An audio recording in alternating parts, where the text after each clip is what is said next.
dapat malaman ng lahat ng ating mga kababayan na yung ating yung laban nito para protektahan yung ating demokratikong sistema ay hindi lamang laban ng mga sundalo.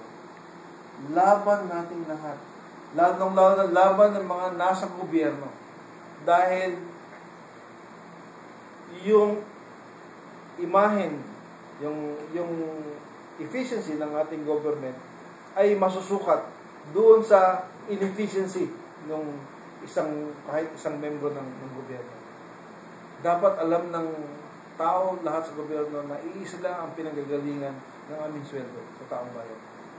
At dapat suklian nila ng tamang serbisyo. So yung laban nito against sa mga komunista na gustong umagaw ay hindi lang laban ng sundalo. Laban ng lahat ng mga nasa gobyerno at laban ng lahat sa mga nagmamahal sa demokratikong sistema. Yun, sir, ang rasyonal kung bakit may yes vote.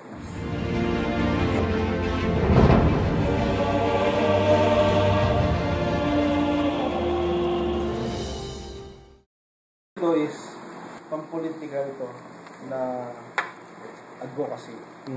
Kahit yung pinakamababang konsihal ng barangay, yung mga barangay kapitan, yung mga nasa DepEd, yung mga nasa highways, dapat alam nila doon sila para ipakita sa taong bayan na yung demokratikong sistema ay still ang pinakamagandang sistema ng pampolitika.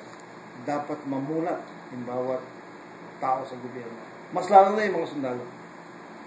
Nasa gobyerno na rin yan, paano buksan yung isip nila. At itong advocacyang ito is one way na buksan yung isip ng mga